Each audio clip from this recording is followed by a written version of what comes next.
बातमी पाहिली आणि शिंदे साहेबांनी तात्काळ मला आदेश दिले, की तू स्वतः सोलापूरला जाऊन सर्वतोपरी आपल्याला मदत करायची. अरबाज शेख यांच्या वडिलांना असं आदेशित केलं. त्यानंतर आज सोलापूरमध्ये मी आलेलो आहे.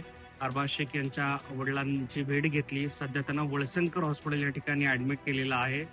मी स्वतः डॉक्टर वळसंकर सरांची पण भेट घेतली. पेशंटची तब्येत आता हळूहळू सुधारत आहे आणि सर्वात महत्त्वाचं म्हणजे जो काही खर्च येणार आहे उपचाराच्यासाठी तो आपण राज्याचे मुख्यमंत्री देवेंद्रजी फडणवीस साहेब यांच्या सहकार्याने मुख्यमंत्री सहायता निधीतून त्या ठिकाणी मदत घेणार आहोत आणि सर्वात प्रामुख्यानं हॉस्पिटलला देखील तयारी दर्शवली की बाबा आपण कुठल्याही पद्धतीनं पेशंटला म्हणजे पैशाअभावी उपचार थांबवणार नाहीत. आणखी काही वेगवेगळ्या संस्थांच्या माध्यमातून पण आपण उपचाराच्यासाठी आर्थिक सहाय्य उपलब्ध करून देणार आहोत.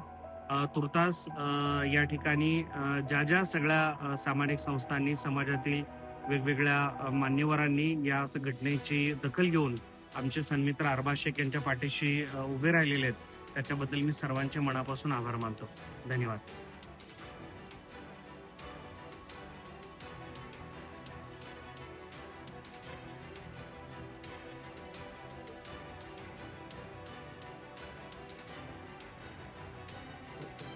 ते काल अचानक हॉस्पिटलमध्ये इमर्जन्सीमध्ये आले आणि मला या बातमीची काही माहिती सुद्धा नव्हती.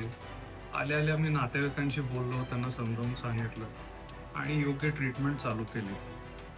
तर त्यांना जी कंडिशन आहे ती आपण काही याच्याबद्दल डिस्कस करायला नको, पण चिवटे सरांनी सुद्धा लगेच तत्पर त्यांची माहिती घेतली.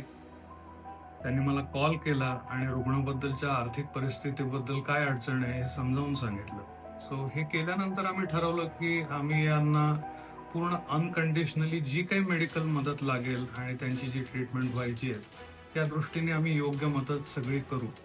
आज चिवटेश्वर स्वतः इथं हजर होते, त्यांच्याशी माझी एक बैठक झाली आणि त्याच्यामध्ये हॉस्पिटल ॲडमिनिस्ट्रेशननी आणि मी स्वतः निर्णय घेतलाय की त्यांना कुठल्याही प्रकारची अडचण येऊ नये आणि वेगवेगळ्या संस्थांना आम्ही आवाहन केलंय की त्यांना काहीतरी निधी मिळावा ज्याच्यामुळे त्यांच्या आर्थिक परिस्थितीला मदत होईल.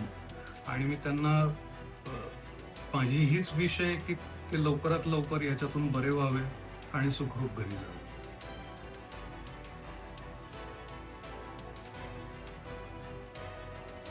100% म्हणजे त्याच्यात काही शंकाच नाही. मला त्यांच्याकडनं कुठलीही अपेक्षा नाही आणि माझ्याकडनं जे काही माझं मेडिकल अंडरस्टँडिंग आहे या दृष्टीने जे काही बेस्ट त्यांच्यासाठी पॉसिबल आहे हे मी त्यांच्यासाठी करणार आहे.